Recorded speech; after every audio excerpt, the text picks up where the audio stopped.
Yes. Greetings. Hello, everyone. Oops, let me just sit down straight.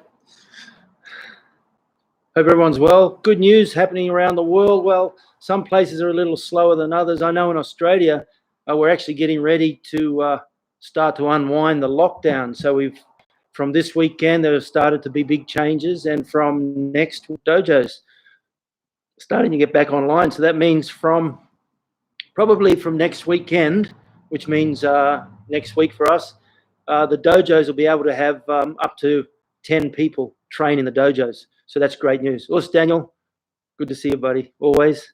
And Raj, all the way from Nepal, thanks for coming along. I've got a few fun things to go on today. Harry from down the mountain. I just wanted to go through a little bit of a flow.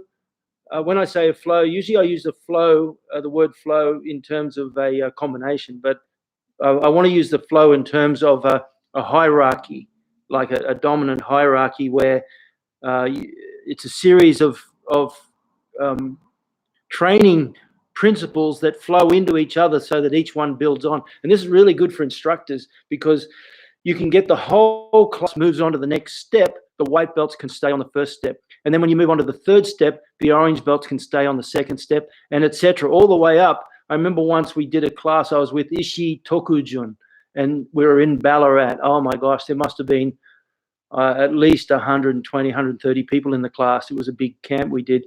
And each row was a different rank. So what we did was we started the whole class with a set combination, and then we gradually increased it so that the people at the back were doing the simple combination, and we built it and built it and built it and built it so that the front row, which were all second and third dans, they were doing the most advanced combination, but we allowed the students in each row to go as far as they chose to go with the combination, and it was a really good day. Rochelle from Canada, Mike Clark. Now, guys, Mike Clark, see that name, Mike Clark? Mike, I received your gift on Friday afternoon after the session. I went down the post office. See this, everyone, these books? Hojo Undo. Now, Hojo Undo, for those who aren't too sure, Hojo is a Japanese word which means like supplementary or assistant. So, in effect, Hojo Undo means anything you do like weight training or kettlebells or skipping or mitt work. But the traditional use of the word Hojo Undo means the traditional training equipment like makiwara and the different types of weight training, chashi and so on, and the vases that they use. And it's fantastic. Mike, thank you very much. These are great books. I haven't read the whole thing, but I certainly went through them over the weekend. So this book here, Hojo Undo, by Mike Clark, very honored. He's written a little message in it for me as well. Japanese for Gaiju Nai Go. I'm reading it backwards because I'm looking at it on the screen. Gaiju Nai Go, which means soft on the outside, hard on the inside.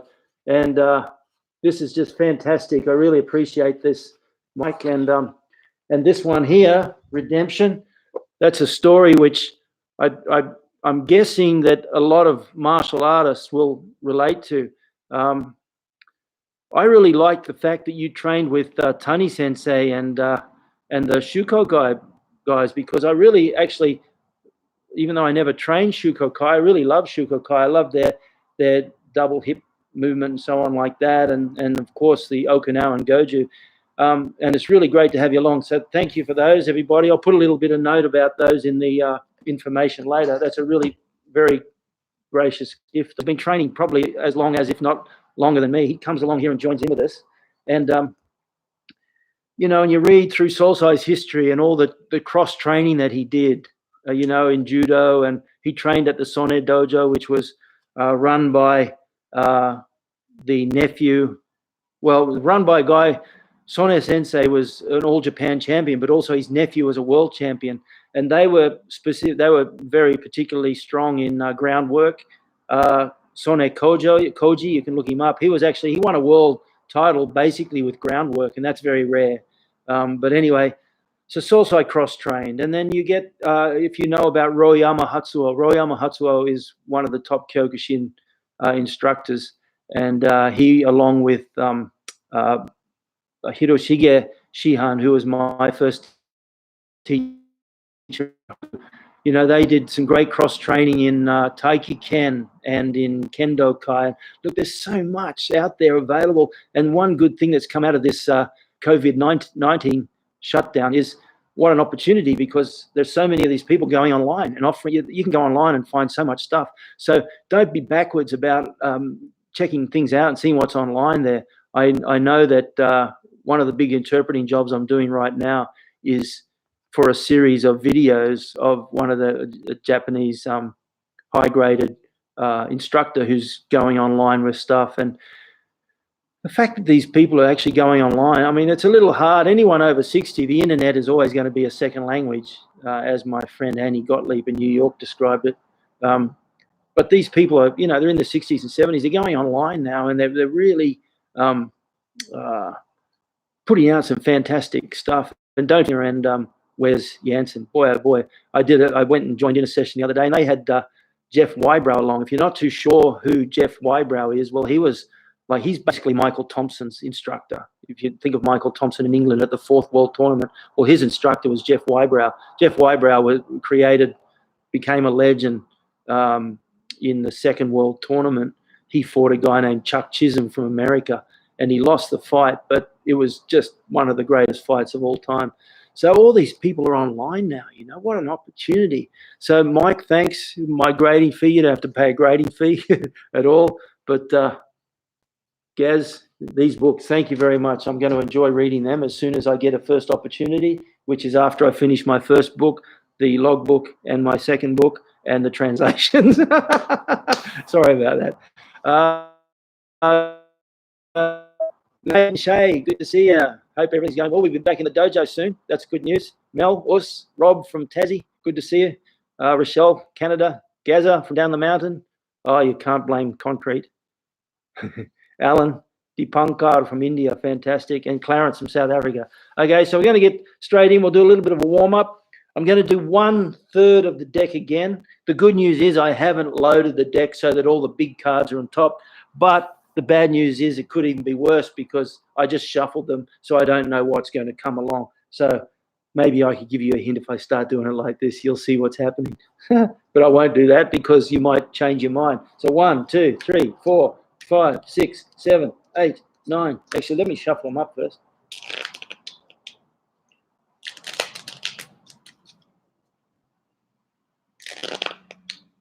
I used to be able to shuffle cards when I played them when I was a kid. 13, 14, 15, 16, 17, 18 cards will do as part of our warm-up. 18 cards. I can see the bottom one, and it's a good one to finish on. Okay, so what I want to do is with training today is just follow that hierarchy, which will give you a really simple way to work your kick drills as a single you know, in the lockdown, or even as a single trainer without a partner. Of course, so much depends on a partner. And the litmus test is always that magic question. The magic question is, will this technique work against a non-compliant opponent whose objective is to hurt me? That's always the golden question. The other one, of course, is you ask your partner when they smash you, what did you that? Okay, when you're working with a partner, you're sparring, you come to an agreement, you decide you're going to train together very well, and then what you do is during the training you're saying things like, okay, you just really, that was too easy that you got me with that. What did I do to gift it to you? And if you work together, and you should, because the golden rule is always be the best training partner you can be, well, then you can work it. That's your second question. What did I do to gift that to you? Okay, so we'll have a bit of a warm-up. A couple of shout-outs first again. I've got my fantastic Fido. Isn't this very cool? Look, see that? And on the back, it's got Fido. This is Judd Reed gave me this. Last year, I went down to, Judd had a really cool camp down in Victoria, and he had Gary O'Neill and Pete Graham, and I went along and joined in. I didn't teach, and Judd, and it was a fantastic camp. I'll take it off now. It has been a bit chilly, but I'm going to take it off and so I can get ready for training. And I've got another shirt. See that? Fist, Fight Survival Training.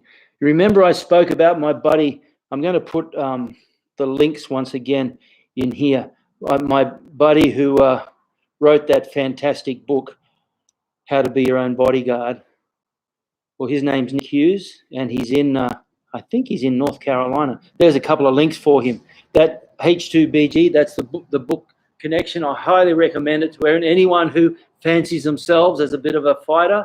It's one thing to be a martial artist, but remember, there's a number of reasons why people train, and they're all valid, okay? Some people train for the sport aspect. They just want to treat fighting as a sport. Some people treat kata as a sport, and they competed who had sometimes he comes along. I'll keep an eye out for his name, but he had a congenital heart defect, and they found a hole in his heart, so he had a number of open heart surgeries. And I mean, that's just crazy what they do. So that prevented him from being able to fight in full contact tournaments. So he started to get into kata. He won the Australian Kata Championship, and now he also competes in grappling, would you believe? And he's done really well in grappling. So people train for different reasons. They might train just to be healthy and fit, which is 100% fine. Some people train because of the connection to this, to the Asian sort of philosophy thing. You know, they do a bit of training and they focus on the breathing and the meditation. Look, it doesn't matter why you train. If it works for you, that's 100% acceptable, and no one has the right to tell you otherwise. Usrad, good to see you, buddy. Thanks for dropping in. Hope you're surviving well in the Japan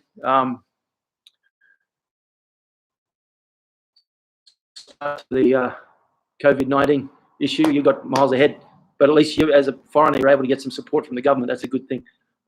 So this is Nick's shirt, and I'm going to turn around so you can read it, because it's very cool what he's written on the back. I hope you can see it. And I hope is that in the camera? That's a quote from, it might be John le Carre or someone like that. Was that visible? Let me know. Was that visible?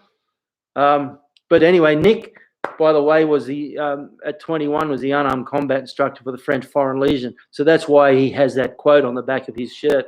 And Nick's a great guy. He's, have a look at that book. You'll love it.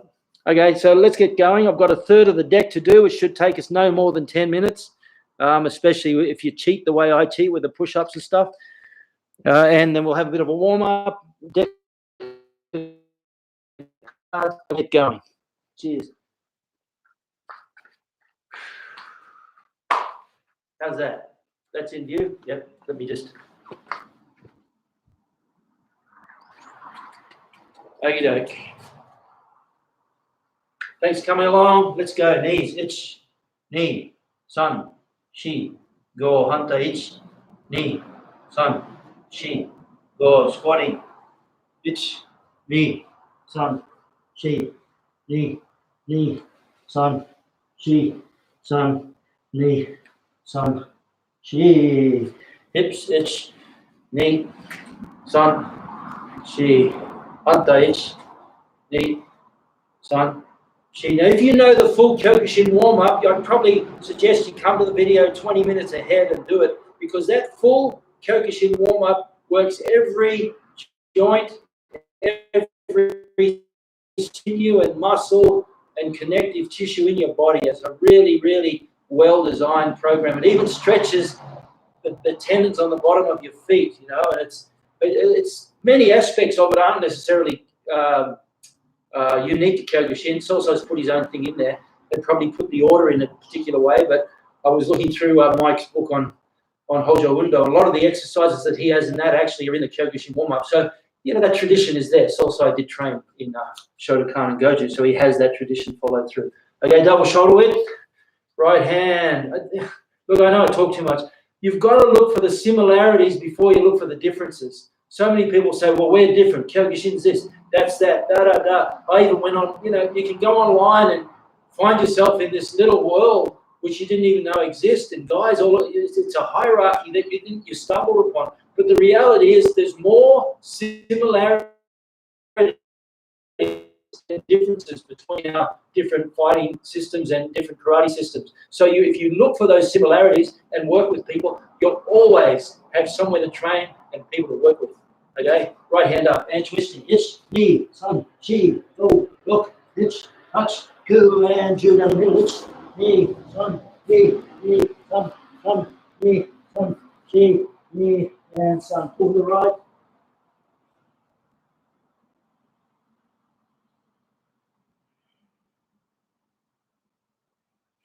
And the left.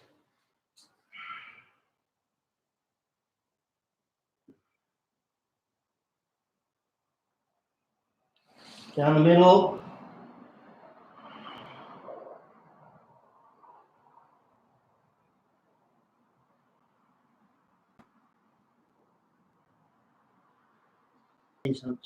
Remember, you can do the stretch to the count, like itch, sneeze, on the she, go, itch. That's good for class because you don't have time. But when you're stretching by yourself, think about doing it to the breathing. So you breathe in,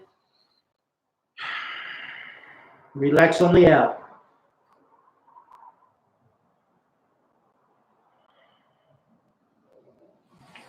Neat. Push the hip forward.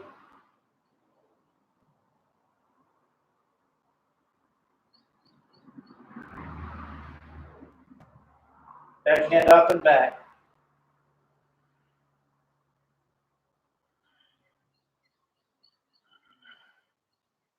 And some.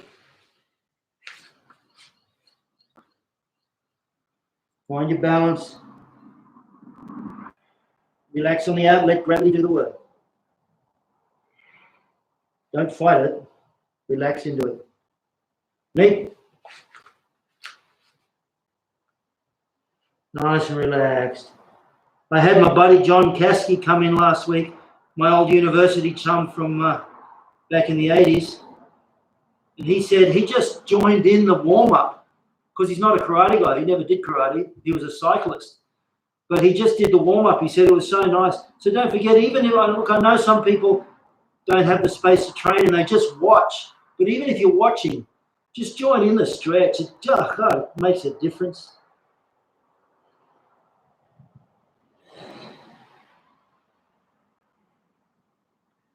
Oh, this feels good. Okay, and around, neat. Stay off the knee if you want. I can't because my knee's bad, but if you can, stay off it, doesn't hurt. Push forward and back. Get that hip flexor stretch happening.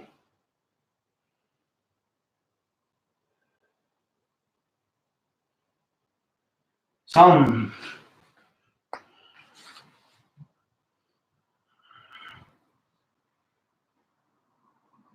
Nice and easy.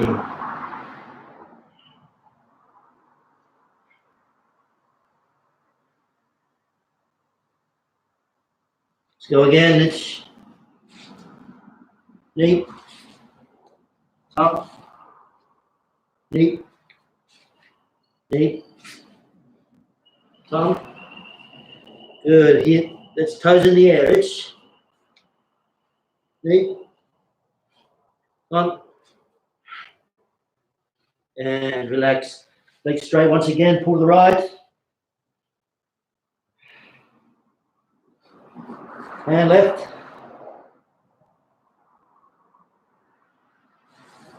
And middle.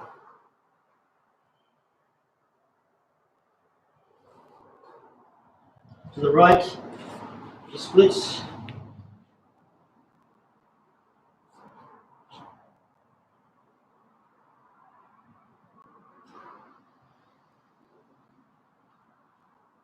Left.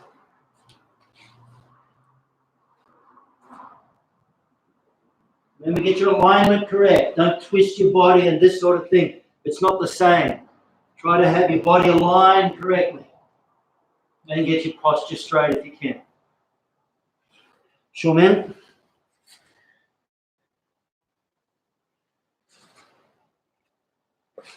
Good.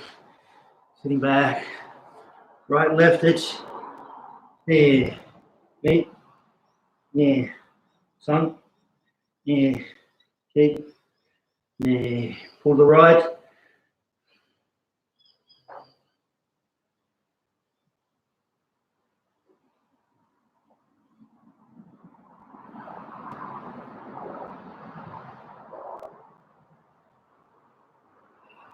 Left. Just going to show you something too. When you're stretching, depending on your flexibility, I have this strap which you can use. You can use any strap. You can even use a karate belt. But sometimes when you don't have the flexibility and you want to grab, you can use these belts. This one's elastic. It wasn't elastic, so it was good. But you can do that, you see. Now you can do that with a karate belt. It's really good. You come here. With the elastic one too, you can put it around your head like that and pull. Otherwise, in your hands, if you can't reach your feet, if you can reach your feet, of course, not necessary, but if you can't reach your feet, this is a great little tool to have. If you don't have the actual a stretching belt, well, then you can use a karate belt. It's just as good. And the other side. See, you've got a long belt. You can hook it around if you can't reach, and then gradually wind it in and pull. Left side. I just thought of that then.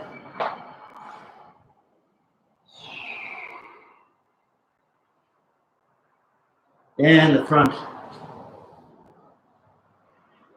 I may have mentioned last week, remember soul size hierarchy? We talked about that hierarchy when you're doing this stretch. Hip bone. So there's 2 points down there. And then take your hands from the front back to the front. Once your hands are in front, the next goal is get your elbows on the ground. Then the next goal is to get your forehead on the ground, your forehead, as some people say. Then your nose on the ground. Then your chin on the ground. Then your chest on the ground, and then your belly on the ground. And it's funny because some people have this stretch, comes quite naturally to them. And anyone who's done a lot of dance, like we've got Grant and, not Grant, Nate and Shay who are watching. Shay's one of my students here. She's very flexible. She's a dancer, and she just puts her belly straight on the ground. And some people have it quite naturally. Stretching is a genetic thing. But if you want to improve, you can always get better. So take your elbows down, then your head. So you've got something to keep working on the whole time. Okay? Right now, I'm none of those. But I have been. Okay? Legs straight, give it a shake off. Good. Take your toes if you can. Once again, if you can't reach your toes, no worries. Just put the belt around. Use your karate belt and put your belt around. Okay? And then you gradually wind it in until finally you can reach your toes. Once you can reach your toes, you can hold your hands. And in the old days, when I was flexible, you actually hold your fists around your feet like that with your legs straight. So that's good too. Breathing in. Every time you breathe out, pull a little further forward.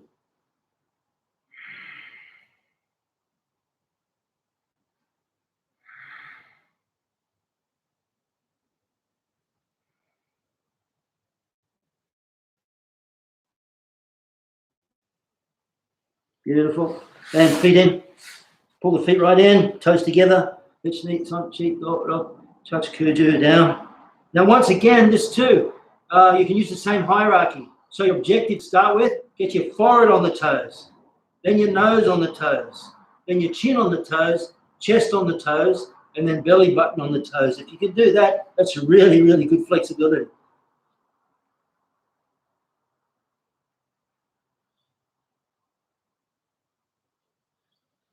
And relax. Okay, so as you know in Kyokushin, what we'll do from there is we'll bring the foot up, rotate, work the toes. These exercises are really good for stretching the bottom of the feet and keeping your feet healthy. Okay, particularly if you've got flat feet and you want to make your feet nice and strong, doing these toe movements are really strong there. But I won't do them now because we just don't have time. And then, of course, you go gyakse. Hey, son, she hunter itch. Hey, son, she shoulders itch. Hey. With my shoulders, I keep my elbows pointing down. I don't let my elbows go around. Keep my elbows down so I make sure it's my shoulders that are turning. Otherwise, itch. Hey, son, she. Now let's do some yoga stretches. So remember, I'll do it from the front first, feet together. Remember to breathe in as you open, breathe out as you close. So from that position, stretching up as high as you can, breathe in. Itch.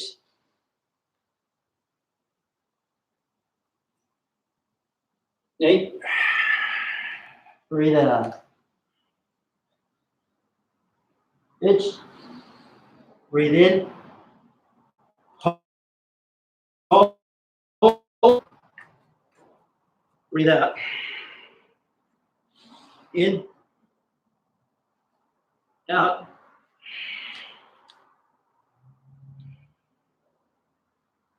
Let the head relax. Lengthen the distance from your hands to your butt. Keep lengthening.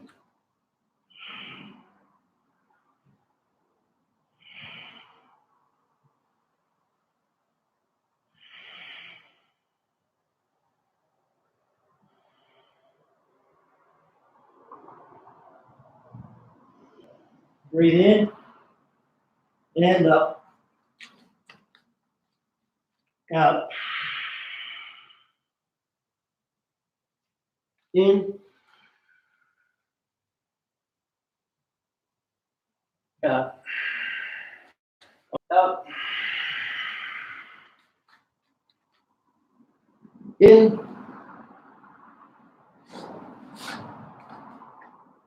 Out. In. Out. Remember to lengthen. Don't be like this. Try to lengthen the distance from your hands to your butt. Keep lengthening. Let the head relax. Look between your shins.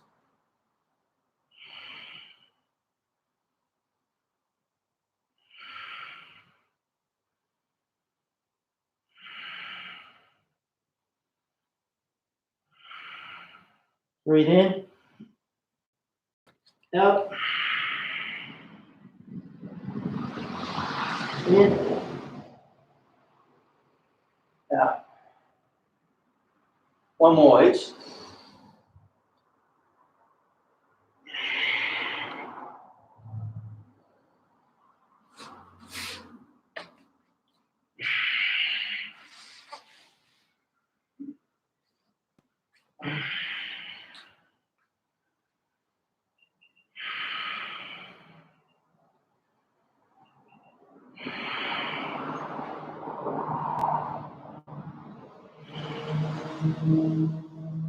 Breathe in.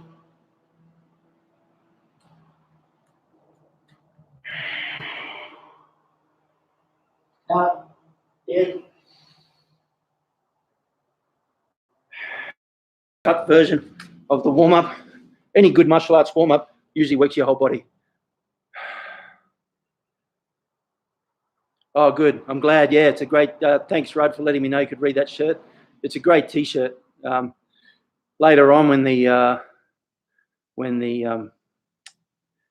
video goes up on YouTube, you could probably take a screenshot of it. I love it. This shirt, it's probably a little old now. I'm sure Nick gave this to me maybe 15 years ago, and I treasure my T-shirts that people have given me. Ben Tipper, good to see you, buddy. Still more flexible than me when I was 18. Yeah, but you could kick harder, so that doesn't matter anymore. Yeah, like Harry says, for some of us, our belly hits the floor before our forehead. That's kind of funny, actually. Kenneth Lim from Melbourne, good to see you, buddy. Okay, a deck of cards. We're only doing a third, remember? But we need to do it because I'll do the second two after. But if we do the whole lot online, there goes our time.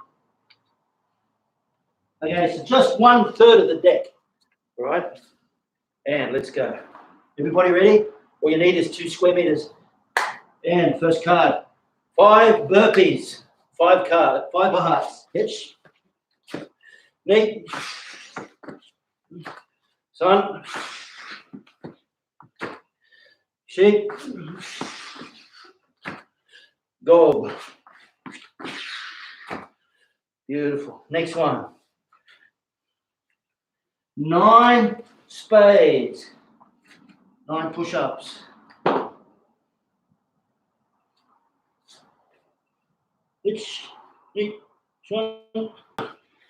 I didn't cheat like last time. Last time I put the king, queen, jack, 10, 9 of hearts. This time I just shuffled them in. 8 clubs. Remember, no hands when you get up. 8 clubs. Try to keep your eyes up. Hitch. Neat. Son. Shape. Go. Hitch. Hard. Next one. Whoa. 10 of hearts. So we do have some biggies in the front deck. Hitch. Nate. Some. Shake. Go. Hook.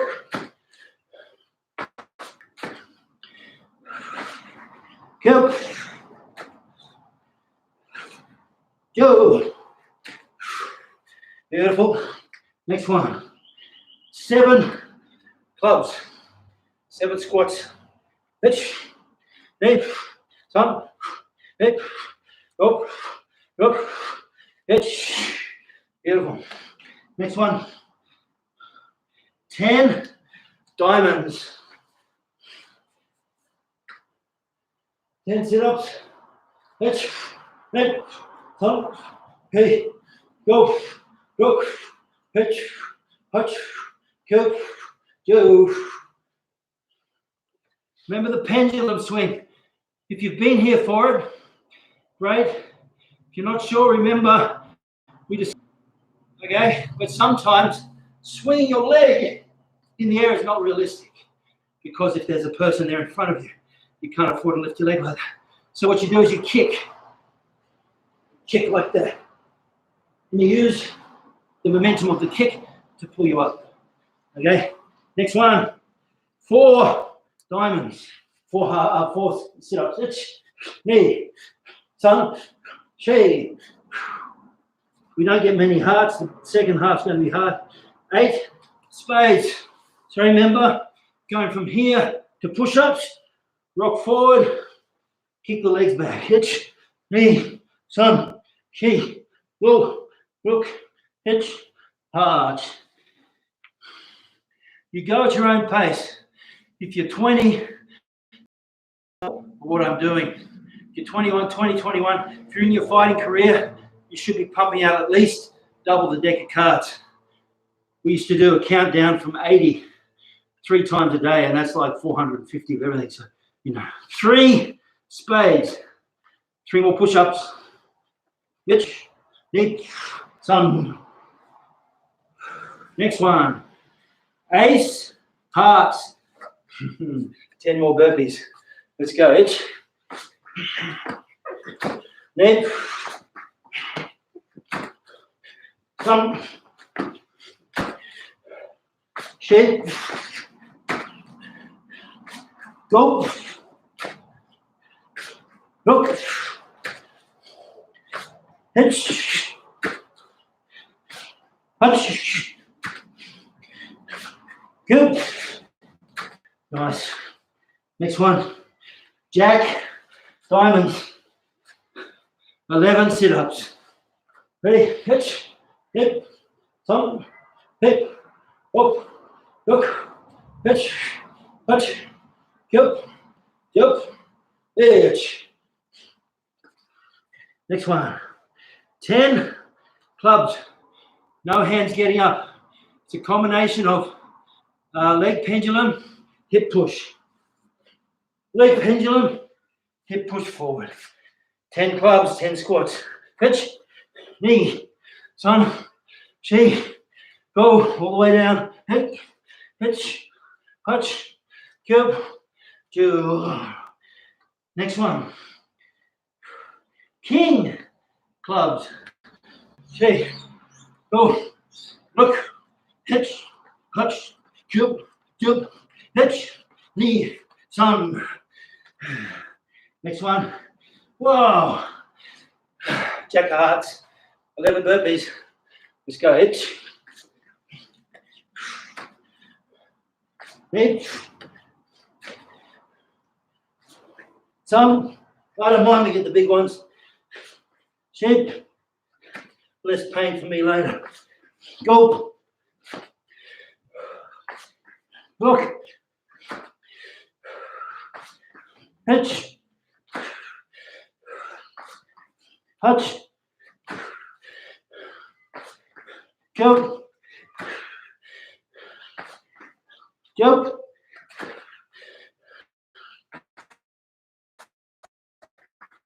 Hitch. Next one. 9 clubs. Hitch. Hey, son. Hey, go. Look. Hitch. Touch. Kill. Next one. Whoa. I'll get my breath back. King of Hearts, 13 burpees. So the deck is loaded. I did shuffle them, but there's still a few remnants, I guess, from the other day. Okay, King of Hearts. Ready? Hitch. I did them again on Saturday with a couple of friends, but I kept the cards as they were. Shit.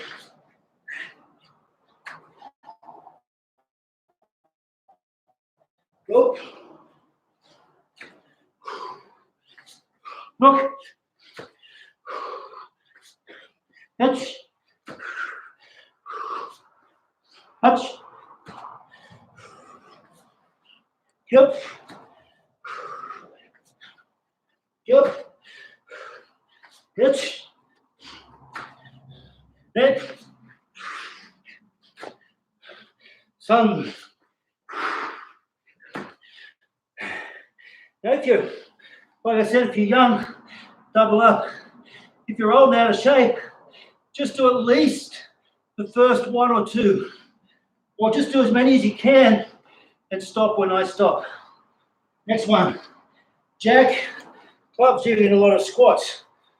Last time, all the squats were in the bottom. 11 squats. Hitch. Hey. Hey. Go. Look. Hitch. Touch. Two. Hitch. And do 1 extra. Last card. 4 push-ups. Nice one. Nice easy one to finish on. Hitch. Neck. Sun. She. There you go. Grab a drink. Get warm. I'll be right there.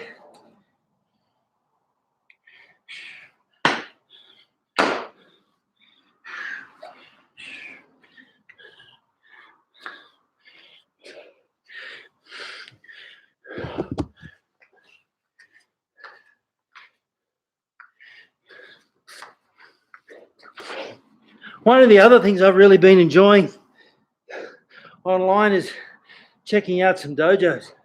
People, when I get my permanent dojo, I'm going to put some proper tatami grappling mats in and a sprung wooden floor. And the thing about karate is your technique changes completely when you don't use jigsaw mats. But jigsaw mats are so easy, everyone uses them. Of course, we're several Kyokushin fighters with hip rehab and replay. Yes, exactly. Avoid that. Touch wood. I'm old and grey, my eyes are dim, but so far my hips are 100%. My knees, I damaged one of my knees in 2013.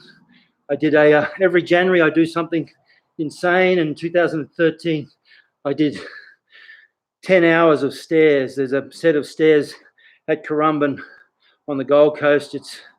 I can tell you exactly, it's 170 steps up, but 144 stairs. And I did it for 10 hours non-stop, 100 reps, plus 1,000 push-ups, sit-ups, squats, and kettlebell swings. But the point was, that's all okay until a few days later, my knee started to play up, and turns out that I did some pretty serious damage. So injury can be avoided. Don't be an idiot like I was. But when you do your flexibility work, make sure you get your alignment right, get your angles right, and be very careful. And if it feels a bit strange, it is a bit strange. So don't push your luck. Okay. Dipankara's in India, so it must be 30 degrees there. How can we cool down? Go and jump in a river. That's all I can say. For me, it's easy to cool down. It's about 10 degrees outside at the moment. 10 degrees Fahrenheit. What's that? About 48 Celsius. Okay, let's look at some kick ideas for solo drills. So generally speaking, to get the distance and angles correct for your you need a partner. Okay, but the beauty of karate is I was just talking to someone in Japan today, actually, and the number of grappling schools, judo schools, kickboxing gyms, and boxing gyms that are shutting down because of the virus, it's just phenomenal. And a lot of those things like judo, jiu-jitsu, even to a degree, kickboxing and so on, you really do need a partner. You may not need one because there's plenty of solo things you can do. But the point is you get used to training with a partner. So without a partner, you kind of go, what'll I do? But the beauty of karate is you can do 90% of everything without a partner. And especially if you get into the kata, focus on the kata, strong, strong, strong, and then start to analyze the kata. You know, I'm doing tensho, bang. What is that I'm doing here? How can I get that arc of tension? How can I feel that flow? And how can that kake block turn into a counter strike? You know, that you play with it like that. Cross my heart, Soul Size book, Seiken Ichigeki, a book he called Seiken, One Blow, Certain Death. He said it's just a series of question and answers, and 99.99%, probably 100%, he says, look, if you just train, the answer will come to you. And it's true. Sometimes I would ask him a question and he would go, Yatte mireba wakaru yo. He'd say, just if you give it a shot, you'll find it. You'll get the answer yourself. Okay, and that's so true. So let's look at this kick flow. Okay. Yes, we want to train exactly like Solsai did. And, you know, Solsai had a bad knee, but even till his last day of training, which was like 3 or 4 days before he passed away, he was still doing the flexibility work and still very flexible for his age. So, you know, it's just, it's not the big things that count. It's the little consistent habits. Okay, so the first is look at the kicks in terms of what I call the stomp turn drill. So the stomp turn, we've done this, okay? And if you're with me, stick to it. I think you'll enjoy it because the flow on is very interesting. The stomp turn drill is taking advantage of the tendon reflex in the kicking leg. You don't want to stomp the support leg. There's no point. You're trying to get speed and power into the kicking leg as opposed to the stomping leg. Yep, exactly, Leo. That's what it's all about. Shugyo gives you the answers. It's so true. And I couldn't tell you how many times I've asked someone a question and then I've walked away shaking my head going, why was I even asking that? Sometimes you're in a situation and you feel compelled to ask a question. Anyone got a question? Anyone? No? No one? Oh, so you've all got it. Oh, you're all okay. And you put your hand up and ask a question, which deep down you know if you spend a little bit of time on it, you get the answer yourself. Okay, so let's look at this drill. It's a stomp, turn, drill, and it's particularly important for jigsaw mats because there's no give on the jigsaw mat, and that's why you're getting so many hips and knee problems in the world at the moment because people are training on jigsaw mats. And I cross my heart one day someone will do a scientific paper on the connection between jigsaw mats and lower limb injuries, toes, ankles, knees, hips, and lower back, all because of these jigsaw mats, which you can't fault. They're fantastic. They're, you know, but boy, oh boy, get back onto a sprung wooden floor as soon as you can. So the stomp turn drill is simply this drill where you are able to load the tendon reflex. So stomp, turn. So what we have to do is when we throw the kick, we've got to rotate our bottom foot. Remember, we're talking about front pocket or back pocket. Well, let's throw the roundhouse kick out of the back pocket. Do the front kick out the front pocket. Even then, you can use a good stomp turn. Stomp, turn. Boom. The stomp turn also allows you to distance. If you can imagine my opponent here, and I need to make space back, well, what I can do is I can go stomp, turn, and create space by adjusting my distance. If he's a long way away, then I can go stomp like that and take a step forward. Stomp, turn, like that, you see? So you can, the stomp turn is also one, building up tendon reflex, two, gaining distance. So as you practice it with you by yourself, depending on how much space you've got, don't just do it on the spot. Do it forward, do it back, and use your imaginary opponent. He's a guy coming in on you. Bang, bang, step back, okay? Stomp, turn. You stomp the kicking foot. So let's go right foot back. Right foot is kicking. We stomp the right foot, turn the front foot as far as you can. That's the first drill. 1, 2. 1, 2. 1, 2. Now we're going to kick left, so it means we stop the left. So take it back. 1, 2. Okay. 1, 2. So you turn the front foot.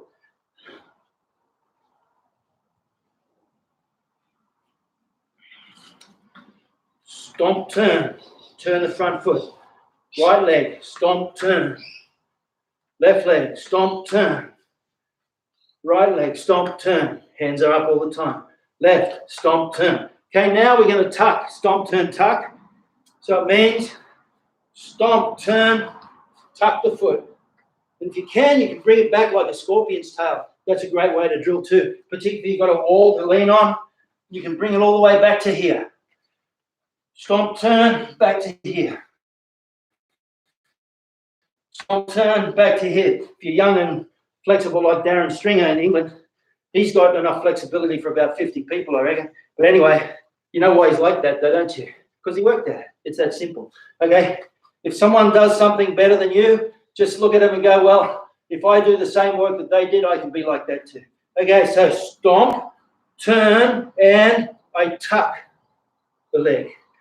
Stomp, turn, tuck, kick. And now here's the next part of the drill we call the headbutt. Okay? Why do we headbutt? Watch what I do. I'm here, I stomp, turn, kick, headbutt. Why do we do that? Because our weight goes to where the head goes. Wherever the head goes, the body will follow. I want weight in the kick, so I need to get it forward. So I need to overcome this tendency on the spot because we're not actually hitting it. We spend a lot of time in training, doing basics, doing this sort of thing, and we don't have a real sense of balance when we do that. When I say balance, I mean on impact. You have to get your weight forward on impact. That's why Makiwara training is so important, to get a sense of aligning everything, dropping your weight and getting it forward into the target. Stomp, turn, tuck, kick, headbutt. Okay, if you're on a punching bag, you literally headbutt the punching bag. Stomp, turn, tuck, kick, headbutt. Okay, let's try that for a few. You go right, then left. Stomp, turn, tuck, headbutt. Stomp, turn, headbutt. Stomp, turn, headbutt. Stomp, turn, headbutt. Stomp, turn, headbutt. Okay. It's a drill. We're not actually fighting. I'm not recommending you go in and headbutt someone, even though if you're trying to bridge the gap from gap 1 into 2 into 3, well, the range 3 is headbutt elbow range, so it's not a bad thing. You pick your target and headbutt it, can catch them off guard. Okay? The next thing we do is we plant and rotate. So, the drill, stomp, turn, tuck, plant, rotate. Okay? Again, stomp, turn, tuck, kick, plant the foot, rotate. Now, if you're left-handed, you notice what I do when I kick right. I kick, place my foot, and I step with a half shuffle back. So I'm back to my natural side forward. If you're comfortable with going opposite side, that's just as good. Okay, when I kick left, stomp, turn, kick, plant, rotate on adjustment of distance. So I'm here, stomp, turn, left kick, I plant my foot right next to his. He's here now. See that? I rotate, he's still there. Maybe I want to step back before I throw the punch, or maybe I want to step back before I throw another kick, or I want to step back before I throw a front kick, okay? Or I want to step back to switch to throw another kick. What you do is up to you, but the distance and angle is everything. Ready? So, right leg, stomp, turn, tuck, step, rotate, and step back. Left leg, stomp, turn, kick, step, rotate, okay? Rotate. Where are your hands? And the hands belong. When you rotate, don't fall into the trap of rotating. Let me do it this way so you can see. Here's my hands. So when I rotate, I leave my hands there, okay? But there's my opponent. So when I rotate, I need to make sure my hands remain between my target, my partner, and myself. Okay, because if I rotate him to here, he throws a roundhouse kick, he's going to get in. So you rotate and keep the hands towards your opponent. Okay, so first step, stomp, turn. Second step, stomp, turn, tuck, kick. Third step, third step, stomp, turn, tuck, kick, place your foot and rotate. Now what we do is the next step, we take advantage of the tendon reflex, okay? And this is one thing that I see too often never gets taken advantage of because guys are always flat-footed. If you have both heels on the ground, you have no tendon reflex. So you pick up the heel off the ground. That one movement alone will change your tendon reflex, your ability to move quickly, okay? That's what you're trying to do. Now, when we apply it to this drill, watch what I do. I'm going to stomp, turn, tuck, step, rotate, and as my weight comes back onto my heel, I don't put the heel on the ground unless I'm already at the perfect distance. Sometimes you can put on the ground and throw the punch, but I want to keep that heel off the ground so I get the tendon reflex, that sort of movement, okay? Tendon reflex is the magic concept you want to be working on outside of during the COVID-19 shutdown. So when you pop out the other end, all of a sudden you're moving much quicker and people go, wow, what did you do? You go, it's a secret. I could tell you, but I'd have to kill you.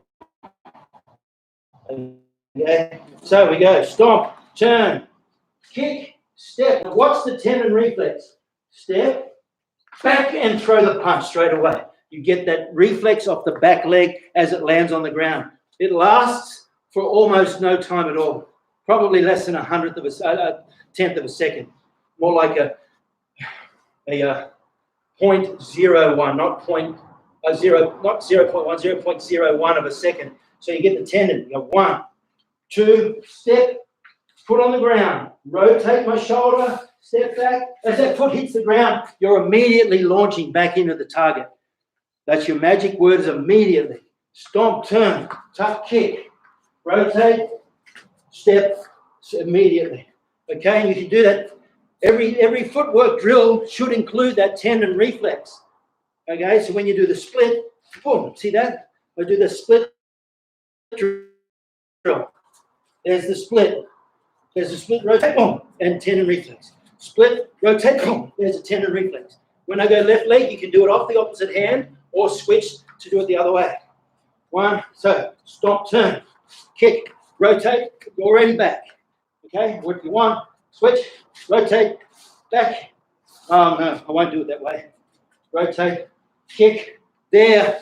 You're there like that. You can come in here, is what I mean, depending on what they do, if they start to circle around that way.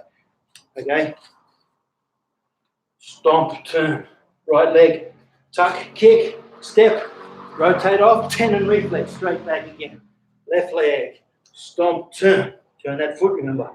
Tuck, kick, place, rotate, and bounce off the back leg. Kick, step, rotate off the shoulder. Circular speed comes off the shoulder, tendon reflex, bang.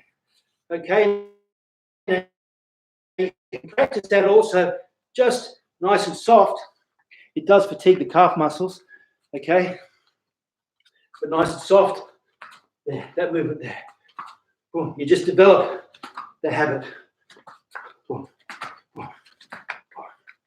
There. You get this movement. Boom. Boom. Okay, so that tendon reflex is vital. Now, the next thing, we're going to backtrack just one step.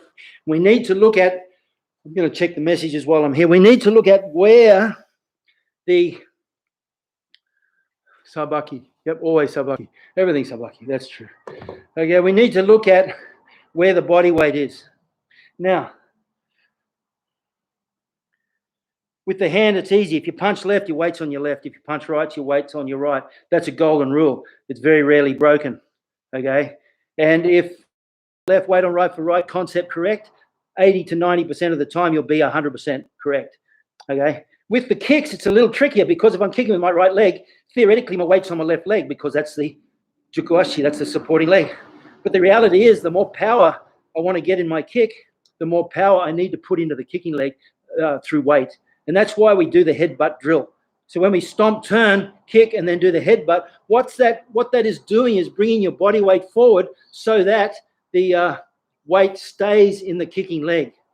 When we get back to two men, I'll show you a really good drill that I used to use in tournaments. I think I probably used it every single time that I got a knockout in a tournament, except for hand knockouts. But every single time was probably based on this sort of body weight switch, tendon reflex idea.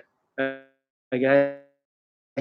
So I want you to think about it. I'm just checking the time. Almost time. We'll go a little bit over. What we're going to do is make sure that you get the body weight into the kicking leg. Okay. So this is why it has to be, kicking is great, but it has to be a very explosive, mobile idea, because you can't do it still. Is there a sensei of koshi or sense of koshi? Yeah, you know what? Mike brings up a good point, and that the koshi is the hips in English, in Japanese, okay? And you'll hear the Japanese all the time. Rudd's in Japan, so he probably hears it all the time. In fact, the hip, it's interesting, Mike. You always come up with something interesting to make me think. And I think you're trying to catch me off guard. One day you will, okay? But not yet. But the koshi, the concept of the koshi, the hips in Japanese, is so important that there are certain phrases which they use in day-to-day language. So when you say to someone, thank you for coming, you actually say, honjitsu okoshi kite kudasaimasu arigatou gozaimasu. You say, thank you for your hips coming. Or you say, when you say sit down, you say sit your hips down. Okay, for the Japanese, the concept of power in the hara and koshi is really, really important. And I think it's really a good point that Mike brings up, because you can't, here's the interesting thing. I think it's got a lot to do with the Western concept being in the heart and in the head. Nothing wrong with that. You know, we talk about have a heart. The Japanese don't have a heart. They have a hara, okay? It's all about their koshi, their hips. And so when you do karate, and here's a good example. Thanks for bringing that up, Mike.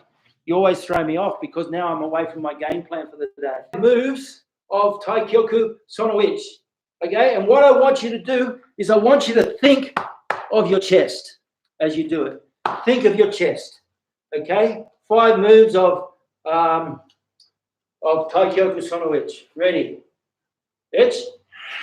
Think of your chest. Think. Thump. Shake. Go. And yame. Okay, now I want you to think of your hara. Think of your hips. Okay? If it's a new thing, all I mean is pretend there's this girdle, this thread pulling you from your hips as you move. Okay? Again, think of your hips, concentrate on your hips, on your koshi, and we're going to do the first 5 moves with your concentration here. Ready? Itch, hit, thump, hit, oops. Okay, now I know when I do it, how did that feel? I know when I do it, the sense of stability and definiteness in the movement is quite profound, and that's really worth thinking about.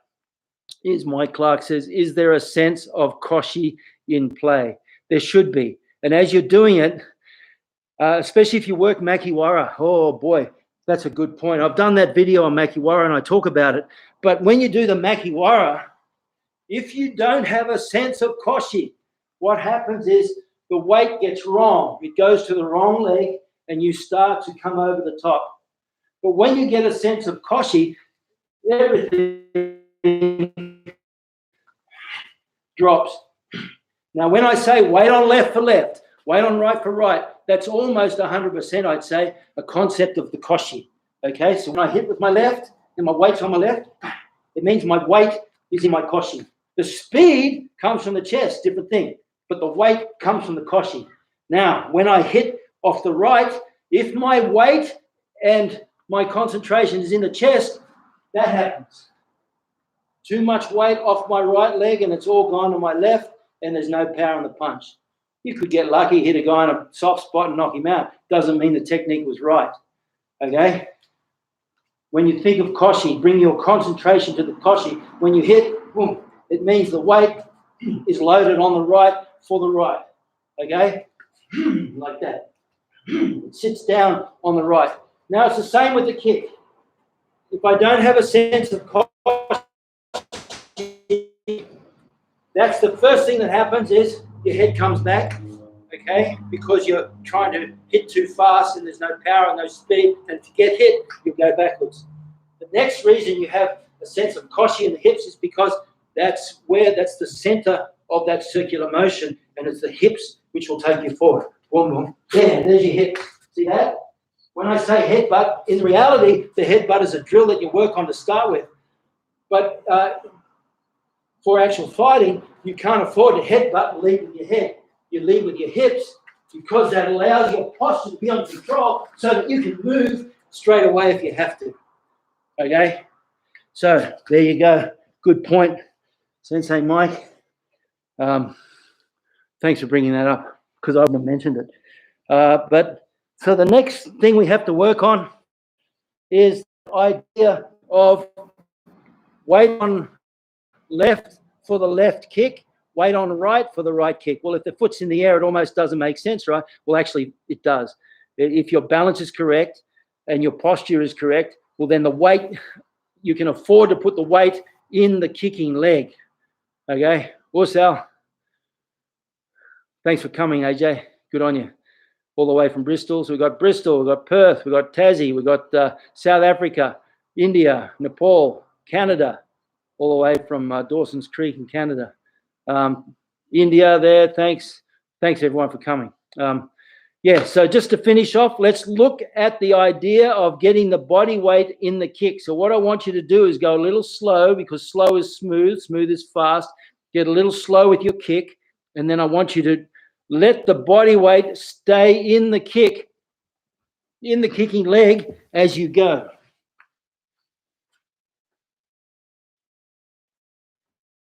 So we start here, stomp, turn, tuck, kick, but I want you to think, as Mike Sensei says, think of your koshi. Your body weight is led by the actual kicking leg. That kicks your body weight into it. Now, when you step and rotate, you use that body weight to step, shoulder and hip. Once again, when I say a good example again of what Sensei Mike's talking about, if you rotate just off the shoulder, you overdo it. So you have to temper the rotation with control in the hip. And then step back and get that tendon reflex. Okay, so let's go left this time. Left back, step, and I want you to throw it, but keep your body weight into it. So just now in your own time for about 10 repetitions, left, right, either way, it's up to you. I want you to feel the body weight from the hips into the leg. Don't let the body weight fall back. And when you step, get that tendon reflex straight away. Okay, about 10 your own time. Let's go. Bitch. Hit. Use your imagination. There's your opponent. Son. Sheep.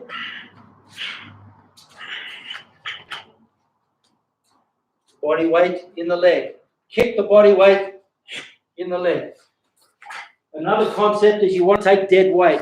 Okay, you slide a 20-kilogram weight off a table and boom, it hits the ground. That's the feeling you have putting the body weight into your kick.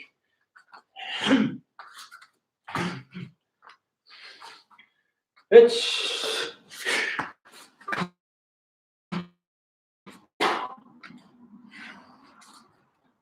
touch.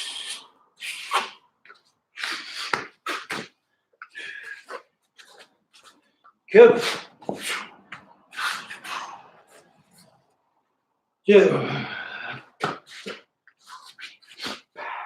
Okay, so you can do that as a drill, as a one-man drill for your kicks. I want you to, sorry, I didn't mean to take you off topic. No, actually, you didn't. You didn't actually take me off topic. You actually reminded me of something that I should have highlighted, which I didn't. And I actually have it written on my little hierarchy here. I've got stomp, turn, tendon, stomp, turn, headbutt, stomp, turn, headbutt, turn, stomp, turn, kick, weight, headbutt, turn. So when I say weight, well, you're right. When I say weight, weight on left for left, weight on right is a concept of koshi. So no, you didn't take me off target. You actually probably brought me back on target. Richard Kimura, thank you again. I didn't see your name earlier on. Thanks, everybody. We'll start to wind it up there. I hope you got something out of it. Leave a little note if you did. Appreciate it very much. Don't forget these fantastic books that trying to get it so you can see from Sensei Mike Clark. Look them up. They're great books, award-winning books. And Mike Clark's book on Shingi Tai in my new training manual that I've written in the section on Shingi Tai, I've actually quoted Mike Clark's book, Shingi Tai. They're great books. Go and have a look. Check them out. I guarantee you won't be disappointed. Us, Daniel, good to see you, buddy. It's always good to see you turn up. I appreciate everybody who comes along every time. It keeps me on point. How was that, Rochelle? I hope you enjoyed that. Us, Chrissy, good to see you, buddy. Thanks, man. My nephew, Chris Dunn, we're very close. It's always good to see him. Good, Rob, Dipankar, Namaste, Shukriya. And Rob, all the way from Tassie. Thank you again, Mike. And once again, thanks for these fantastic books. That's very appreciated. Guys, remember the double tap. You got to double tap me. Hit subscribe and then the notification. If you've already done that, hit like and share. And sharing is the best way we can get the word out. I'm not too concerned about the likes and so on. What I really want is as many people to see what we're doing so that we can share the love, as they say. Frederick from Sweden. Thank you very much for coming. I hope you enjoyed it. Guys, thank you again. It's nice and cool here. We're coming into winter in Australia. You people in the Northern Hemisphere, I hope you enjoy the summer. Thank you very much, Rochelle and Dipankar. Good on you. Lots of good things going on in the karate world. Get online, check them out. Don't just come here. Remember, Judd Reed, who gave me this beautiful jacket. He's young and strong and fit. Well, he actually thinks he's younger than he is. I think he must be about 40 now, but he's still super fit and strong. Okay, go and check his stuff out. Also, Nick Hughes, my buddy from How to Be Your Own Bodyguard. I've put that link up ahead. Check him out. Thank you, guys. Arigatou gozaimashita. お疲れ様でした。